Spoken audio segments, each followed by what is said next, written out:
Assalamualaikum warahmatullahi wabarakatuh. Baiklah, ini Pak Ustadz tetap menggunakan masker ya. Jadi dimanapun berada, apalagi kalau di luar ruangan seperti ini, tetap mematuhi protokol kesehatan. Iya. Nah, untuk sekarang, untuk pelajaran SKI salah ya, ini maksudnya kelas 3 ya, bukan kelas 2, yaitu kelas 3 MDA Islamiyah 01 Desa Lebak Kidul, melanjutkan pembelajaran yang kemarin, yaitu tentang perkembangan Islam di kota Madinah ya. Seperti yang kita ketahui bahwasanya di kota Madinah itu ada kaum Ansor ya, yaitu apa? Yaitu kaum yang asli dari atau warga penduduk Madinah yang menyambut datangnya Nabi Muhammad Shallallahu Alaihi Wasallam dengan tangan terbuka ya, dengan sukacita ya, seperti yang diceritakan kemarin bahwasanya ada beberapa orang yang dari Madinah ke kota Mekah kemudian bertemu dengan Nabi Muhammad, setelah itu pulang dan menceritakan ke beberapa warga Madinah, yang akhirnya ketika Nabi hijrah ke Madinah itu diterima dengan baik oleh kaum Ansor. Sedangkan para muslimin yang ikut berhijrah dari kota Mekah ke kota Madinah dinamakan kaum Muhajirin. Nah, oke.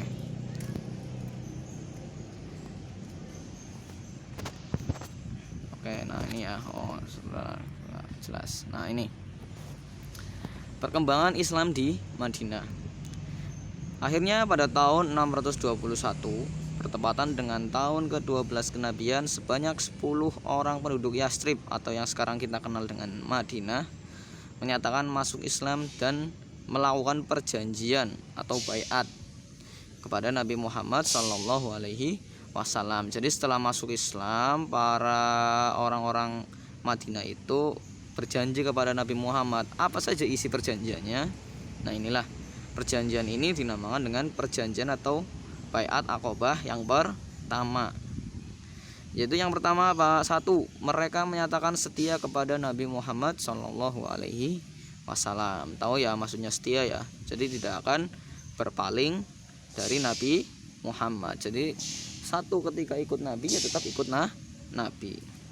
Kedua, mereka rela berkorban harta maupun jiwa. Nah, jiwa ya, nyawa mereka ataupun materi berupa hartanya itu rela dikorbankan untuk Nabi, bahkan untuk kepentingan dakwah Nabi Muhammad Shallallahu Alaihi Wasallam. Dan yang ketiga, mereka juga akan ikut menyebarkan ajaran Islam. Nah, setelah mereka masuk Islam, mereka juga akan mengajak para sanak keluarga atau kerabat mereka untuk ikut agama Islam. Yang keempat, mereka tidak akan pernah menyekutukan Allah atau berbuat syirik ya, tidak akan pernah menyekutukan Allah. Jadi tetap mereka akan meminta sesuatu itu kepada Allah Subhanahu wa Ta'ala, tidak akan kembali meminta kepada berhala-berhala. Kemudian mereka juga tidak akan membunuh, jelas ya, karena membunuh itu adalah perbuatan yang dosa. Dan yang terakhir, mereka pun berjanji tidak akan melakukan kecurangan dan kebohongan. Nah itulah mungkin isi dari perjanjian Aqobah yang pertama, yang mana itu diikrarkan ya para muslimin yang berasal dari Yastrib ataupun Madinah. Selanjutnya, nah, dan pada tahun 622 ataupun 1 tahun setelahnya, tahun ke-13 kenabian, sebanyak 73 orang penduduk Yastrib, baik yang sudah Islam maupun yang belum, mendatangi Nabi Muhammad Shallallahu Alaihi Wasallam. Nah kemudian bertambahlah orang-orang Islam di kota Madinah yang dari awalnya tadi sekitar 12 ya, sekitar 10, sekarang menjadi 73. Mereka mendatangi Nabi Muhammad untuk meminta baiat ya. Tempatnya di mana? Tetap di Aqobah. Iya. Jadi bukit ya, Aqobah itu kayak kalau nggak salah sebuah bukit atau mungkin tempat lah dinamakan Aqobah. Nah perjanjiannya juga sama, cuman ini perjanjian Aqobah yang kedua. Isi perjanjiannya apa? Nah ini isi perjanjiannya yang pertama, mereka bersumpah setia dan taat kepada Nabi Muhammad Sallallahu Alaihi Wasallam. Jadi tidak hanya setia tapi kemudian jadi taat. Ya, taat itu aslinya apa? Tetap mematuhi perintah Nabi dan meninggalkan larangan Nabi Muhammad Sallallahu Alaihi Wasallam. Mereka pun berjanji menegakkan dimanapun mereka berada, untuk menegakkan Islam maksudnya, dimanapun mereka berada.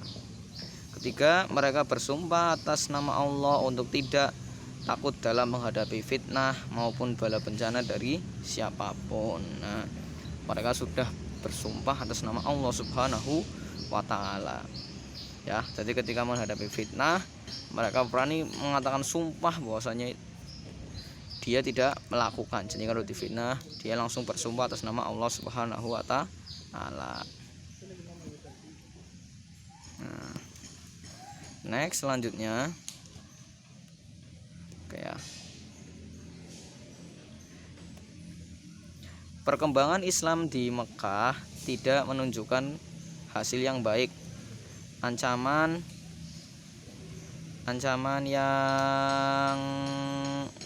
dan gangguan dari kafir Quraisy pun tidak berhenti jadi. Maka dari itu, keselamatan umat Islam pada saat itu Nabi Muhammad memerintahkan para sahabatnya untuk meninggalkan kota Mekah. Jadi para orang Islam itu kan banyak ya yang ada di kota Mekah, yang akhirnya apa? Yang akhirnya disuruh oleh Nabi Muhammad Shallallahu Alaihi Wasallam itu untuk ikut berhijrah atau pindah dari kota Mekah ke kota Madinah. Nah, ternyata tidak ada beberapa alasan kenapa kota Madinah itu dipilih sebagai tempat untuk berhijrah ya.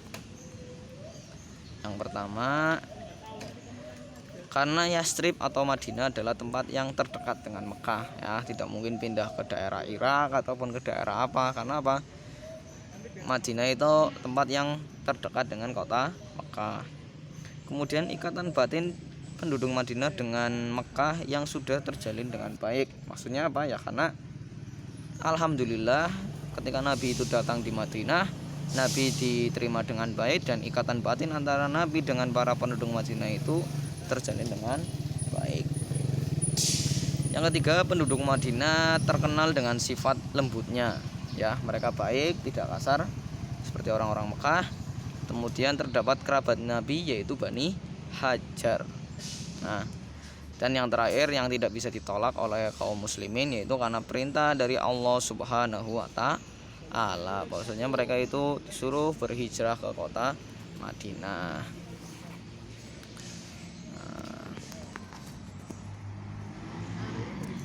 Terima kasih, mungkin itu saja untuk pembelajaran hari ini. Silakan sebagai absen nanti kalian komentar di kolom komentar nama lengkap kalian ya, nama lengkap para santri.